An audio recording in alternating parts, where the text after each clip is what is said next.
Friends for Freedom, the story of Susan B. Anthony and Frederick Douglass, written by Suzanne Slade, illustrated by Nicole Tadgell. No one thought Susan and Frederick would become friends. Susan B. Anthony was born in a two-story home with polished wood floors. Frederick Douglass was born in a one-room cabin with floors made of clay. Susan's parents taught her to read before she started school. Frederick secretly taught himself to read because slaves weren't allowed to go to school. Susan spent her days helping her mother, baking, sewing, and gardening. Frederick spent his days obeying his master, chopping, plowing, and planting. When Susan and Frederick were growing up, America was growing up too, and this young country had some strange ideas about friendship. It wasn't proper for women to be friends with men. You weren't supposed to be friends with someone whose skin was a different color than yours. But Susan and Frederick knew these ideas were wrong, and when they grew up, they helped America grow up too. Their story began in the fall of 1849, when Susan quit teaching and moved home to the family farm near Rochester, New York. Before she even unpacked her bags, Susan hopped back into the wagon, grabbed the reins from her father, and drove those horses straight into town. She couldn't wait to meet the man her father talked so much about, the man who made a daring escape from slavery, gave eloquent speeches about equality, and stood up for women. When Frederick found Susan at his door, his smile lit up all of Alexander Street. He'd heard quite a bit about her, too, the brave woman who gave powerful speeches about equality, the woman who wasn't afraid to complain that male teachers were paid 4 times more than women to do the same job. Before you could say liberty and justice for all, Frederick invited Susan inside and brewed up a pot of his finest tea. As the tea cooled down, their conversation heated up. They both hated slavery and thought one person should never own another. They believed women deserved the same rights as men, to own land, go to college, and vote, and they weren't afraid to stand up for their beliefs. In fact, they loved a good fight. So the two became friends and decided to fight for equal rights for African Americans and women together. But would this odd friendship last? Their friendship lasted when others laughed. People pointed and made fun of Susan and Frederick when they went out together. Whites and blacks weren't supposed to be friends. It just wasn't right for a black man and a white woman to be seen together in public. But Susan and Frederick didn't care what others said. Behind their backs or to their faces, they were friends, no matter what. Their friendship lasted when rotten eggs flew. Susan and Frederick visited nearby towns to share their ideas.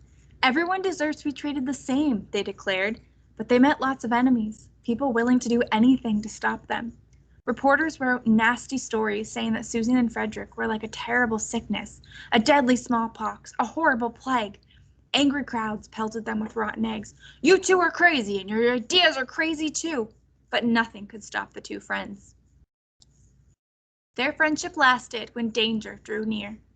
In 1861, Susan and Frederick headed to New York's capital, Albany, to speak out against slavery. More than 100 people signed a petition to keep them out of the city. Those radicals will cause riots, they cried. They'll embarrass our fine town. But the two came anyway, and they brought more speakers with them. That day, the meeting hall was packed. Most people weren't there to listen. They'd come to scare the unwelcome visitors away. I don't want any trouble, the mayor announced, placing a gun on his lap for all to see. Susan and Frederick bravely faced the loud, angry mob. Bloody brawls and fistfights broke out around them. Through it all, the two friends kept speaking. Their friendship lasted when tempers flared. 4 years later, the 13th Amendment finally ended slavery. Susan and Frederick celebrated, then got right back to work. In 1869, newspaper headlines shocked the nation. The newly proposed 15th Amendment could give black men the right to vote, but not women. The country was in an uproar. Everyone took sides. Frederick was thrilled. Susan was furious. They got into a fight, a real whopper. With us, the matter is a question of life and death, Frederick insisted. Women must stand back and wait, Susan cried. They argued and shouted. Worse yet, they fought in public with everyone watching. But Susan and Frederick kept listening to one another. In time, they realized they could disagree and still be friends. So they stopped fighting each other and were soon fighting side by side again. Their friendship lasted when fires burned.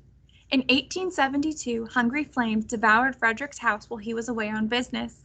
It was started by arsonists who didn't want African Americans in their town. The blaze destroyed nearly everything: books, furniture, and even farm animals. Frederick's wife and children barely escaped with their lives. When Frederick rushed back to Rochester, he found his family homeless. Standing beside charred bricks and ashes, he decided to move to Washington, D.C. to fight for equality where the laws were made. "Stay," Susan pleaded, hoping he'd rebuild in the town they'd shared for over 20 years. But Frederick's mind was made up, so the two friends said goodbye and promised to stay close. Their friendship lasted when they were apart. Separated by hundreds of miles, Susan and Frederick wrote each other long letters. "My dear old friend," Susan's notes began, "yours for the freedom of man and women always," Frederick wrote back. They read about each other in newspapers.